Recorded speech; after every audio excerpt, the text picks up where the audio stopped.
The latest Pompey news, updates every day from the Pompey Sound news desk.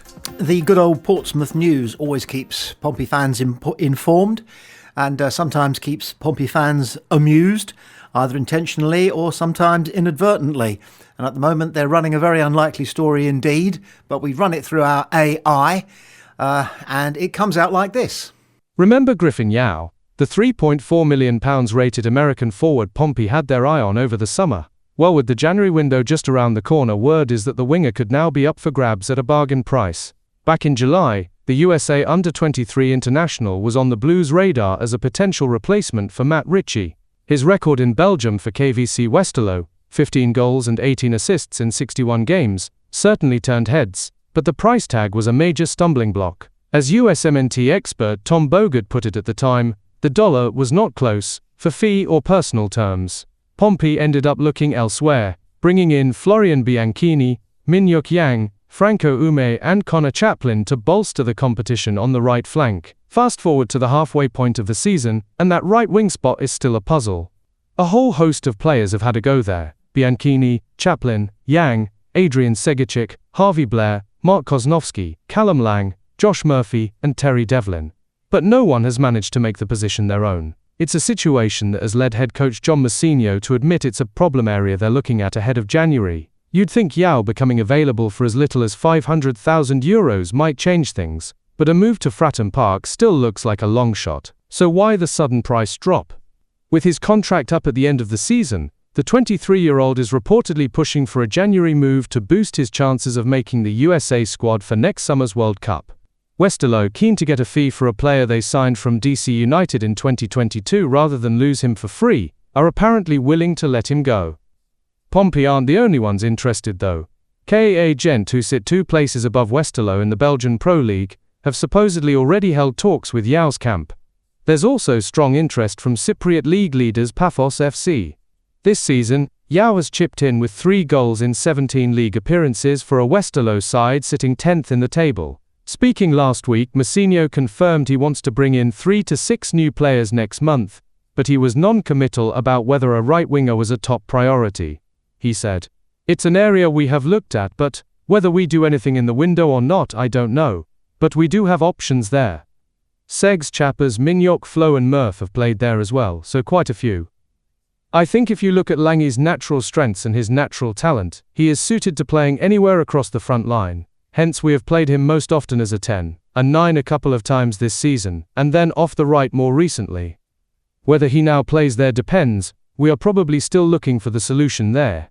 In the meantime, you have Lange's level of performances, and 2 goals in 3 games, arriving at that back post, which he does really well. The more he can do that, the better. What Lange has given us is what we know he is going to give us: energy, drive, a huge amount on the press, and did that when he played up front as well. We've slotted him into the 10 at times and, ultimately, Lange pops with goals, which is really valuable for us. Personally, I don't remember Pompey being linked with anybody called Griffin Yao back in July, and I was paying attention. Does it ring a bell with you? No. Will it ring a bell with you in future? I'd say no. I would say the chances of Griffin Yao coming to Pompey, and of course I could be hung out to dry for getting this one completely wrong. Pompey have got 2 chances. I mean, he's got 2 chances of coming to Fratton Park. Slim and none. And as the Americans say, Slim has just left town. So, interesting. And during Twixmas, we need all the football tittle-tattle that we can get. But that's what this story is, tittle-tattle. But well done the newspaper, for researching it and parading it in front of us for our delectation in between Christmas and New Year. But all eyes now on our next game, rather than somebody who almost certainly won't be coming to Fratton Park. John MOUSINHO on Pompey's injury woes. If you looked at the physio room today, we have Colby Bishop, Callum Lang, Josh Murphy, Connor Ogilvie, and Josh Knight. That's a lot of big names there. Plus Jacob Farrell has been injured all season. At any point, you're probably going to have 5 to 6 players out. We've got 5 to 6 of our bigger players out at the moment, and clearly, in my opinion, we were down to the bare bones on Monday night. That Charlton win doesn't really change anything. We still have our clear priorities in terms of what we want to do next month, It will be an interesting transfer window for us. I guess winning without some of them is one of the positives of the season. Murph has been struggling with a couple of injuries, so we've obviously taken him out. Colby hasn't hit the ground running with goals yet, while Callum has only just come back and he's scored a couple. We haven't had the output that we had from those three players last year, but we are still battling away. We're not cut adrift, and that is a real positive. Once we get a few of those boys back and strengthen in January, we should be in a much better position. And he's right, of course. It's not just the number of players who are out injured at the moment for Pompey. It's the eminence of the players that are injured. The key players.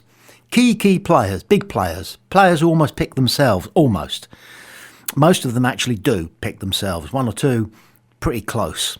So there's that to think about. Whether we can bring in players or need to bring in players in January on frees or purchases is a separate matter.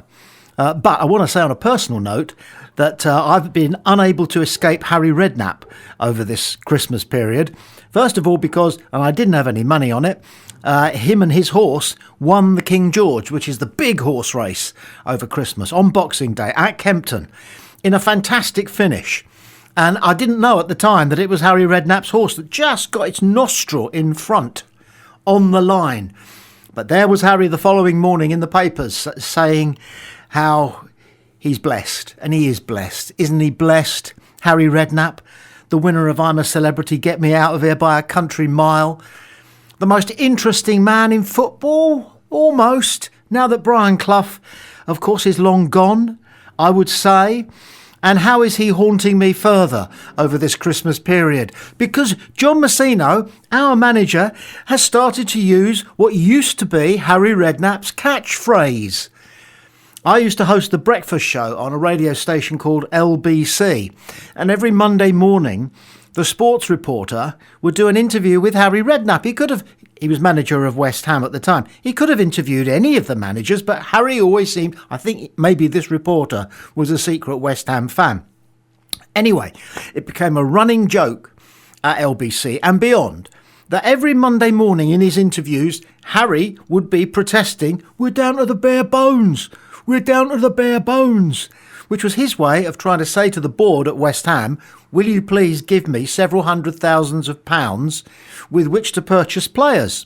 All of which, of course, will be done completely legitimately.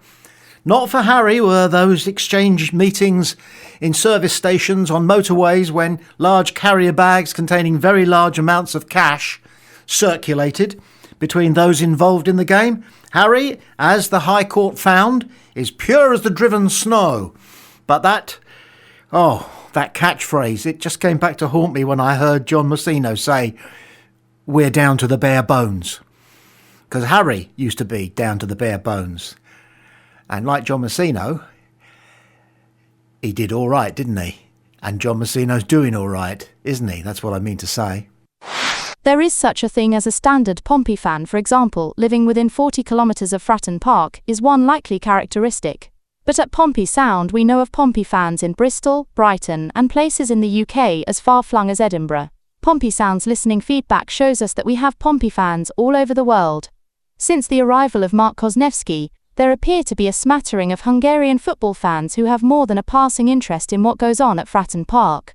Our largest audience outside the UK is based in California, and chief amongst those, many of whom are expat, is a man from Montana, a proud Montanan by the name of Dylan Torcoletti.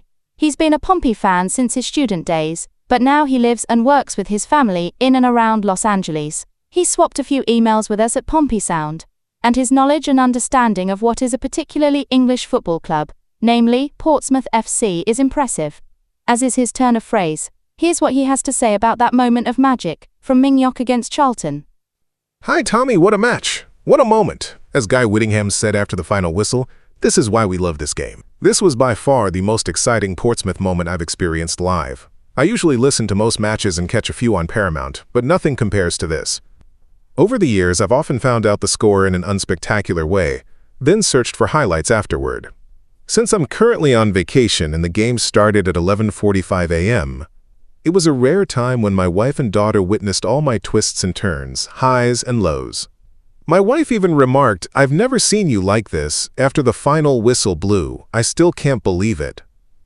As you mentioned after the game, I'm truly enjoying this moment. You couldn't punch the smile off my face today. I can't see the Pompey faithful forgetting this one for years to come. I even saw a fan discussing the goal with tears rolling down his face. I always try to stay humble with Portsmouth, avoiding getting too high or too low. However, I'd be lying if I said I wasn't concerned about the returning injuries to our premier players. Lang's hamstring again?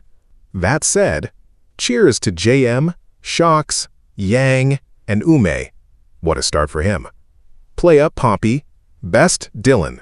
Well, there were at least 2 households in California that went up simultaneously when that 98th minute goal went in. One at Dylan's place and the other at the Eisner's place. Dylan made a pretty good summation, I think, of that magic moment and gave us a wonderful phrase. I hadn't heard it before. I don't know whether you have. You couldn't punch the smile off my face. Like it. Elsewhere, Dylan, we've addressed John MOUSINHO's thoughts about the injuries that you talk about and his optimism that in January we're going to be able to find ourselves sufficient cover, quality cover. So, for the last time in 2025, thank you to everybody who's contributed to Pompey Sound during a fine year, an interesting year, and occasionally an ecstatic year. And, of course, play up Pompey.